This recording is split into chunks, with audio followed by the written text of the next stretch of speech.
let's go ahead and talk about Facebook Marketplace and some annoying things / issues that I run into while trying to buy games on it. First off, the worst thing that always happens is I find something I'm interested in, it's a good deal, maybe it's locally or they'll ship it, and I'll go to message them and say like, hey, is blah blah blah working, is everything available, all that kind of stuff, like just kind of asking about it before I go ahead and purchase it. And the worst thing that happens, and this happens way too much, is I'll get no response. No response for like a day, then another day, maybe I'll ask again, still no response. Then I'll see that it's sold or that they relisted it and the price went up or down. And I'm just like, I'm interested in this. I will buy this. But the person selling it on Facebook never responds, and I don't know what it is, but for some reason, Facebook Marketplace people, just half of them don't respond, and it's just the worst. I'm like, I have sold on the platform, and people do this. They'll be like, is this available? I'll respond with yes and answer some of the questions they have. Never hear back from them. Same thing with trying to buy it. I'll say, hey, is this available, or do you still have this, or is this working, all that kind of stuff. No answer.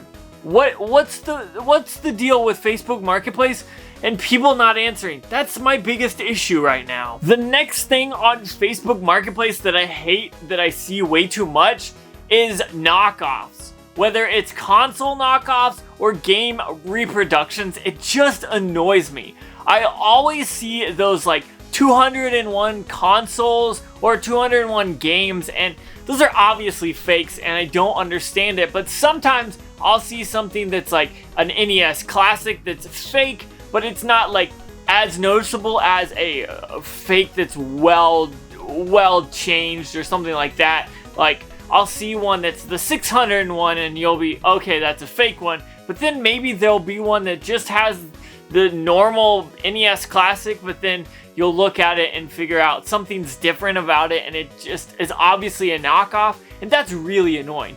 Or the Pokemon knockoffs that I see that are always listed as like Pokemon Sapphire, and then you'll read the description at the very end, it'll just say reproduction. They like make it as hard as possible to figure out that it's a reproduction.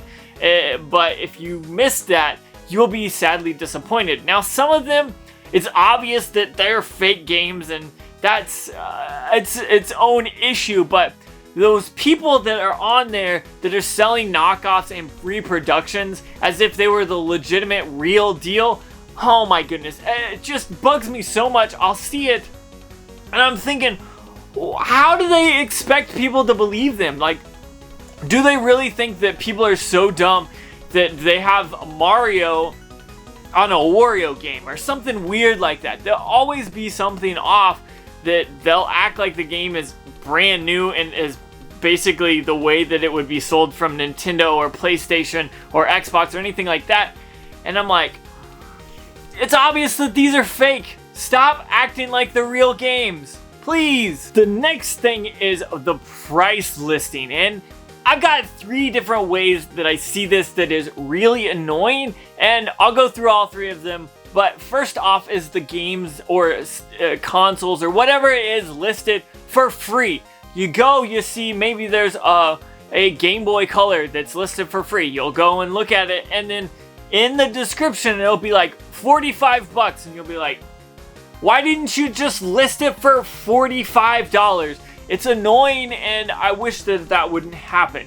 The next thing is when they just put 1, 2, 3, 4 in the listing, and you're like, okay, how much is this really worth? Because if this is worth $1,000, I'm not gonna pick it up. But if you only want $20 for it, I might actually pay for that. But I find that people that do 1, 2, 3, 4, they just often leave it kind of as that, and they don't specify how much it is, and that just kills me. But the very worst part about it is when you see a bundle, maybe there's 10 games or 50 games or whatever, there's a bunch of different items, and they'll say like $40, and you're like, okay, if these people really are selling this for 40 bucks, I'm interested. Maybe there's 20 games there, 40 bucks, maybe they don't care, they just want to get rid of it.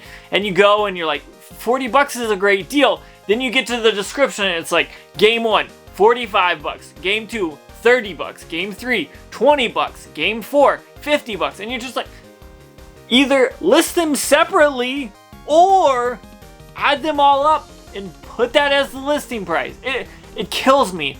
I can't tell you how many times I've seen a good bundle and I've been like, okay, 150 bucks. Okay, I'll look at that. I look at it and it's like 150 bucks for the console. Each game is 20 bucks extras. Please stop doing this. It kills me and I just want Facebook Marketplace to be better. Do better, it's not hard. The last thing that really bugs me about Facebook Marketplace, at least for the games and the consoles, is how overpriced some of these things are. You're already on the internet to sell these things. You can look at how much eBay is going for, or Price Starting, or Mercari. You can look at other places to see what the value of this is that they're selling, but people just don't care. They'll list maybe $100 console for $150 and maybe $200 or $250 and just expect people to pay it. And then I'll see those things on there for months and months and months. They won't come down to the price. They'll be like, oh, well, I saw this on eBay selling for $250. Just because it was listed there doesn't mean that's the value. So overpriced games is one thing, is probably my biggest pet peeve, biggest annoyance from Facebook Marketplace, because people are lazy. They'll just throw it up and move on. And it's like, you're already either at your computer or on a phone where you can look up the value and probably sell that item for what it's worth and be done with it. You're not going to get way too much money for it. You're not going to lowball it, I hope, at that point. So at least put in the work, figure out what your item is and what the value of it is, and then you'll be good. But seeing an NES with like one game for 200 bucks kills me, and I'm like, they'll never sell that at that price, or if they do sell it at that price, someone is getting scammed, and I hate to see that. So there you have it. I use Facebook Marketplace to find games and both buy and sell games, to be honest, and I enjoy it. I feel like it is a good platform. I really like that it has overtaken Craigslist. It's a lot safer. You can figure out who the person is beforehand, and it's got a lot of good things. But this video, I talked about some things that are annoying or pet peeves to me, and I want to know what you think. Comment down below and let me know. I want to say that I don't hate Facebook Marketplace. I actually enjoy it and I use it often, but these things are something that bugs me every time I run into that. So I wanted to share it with you. If you've got any information that you see that is annoying or whatever, comment down below and let everyone else kind of know what you're thinking. But really, that's all I got. Peace.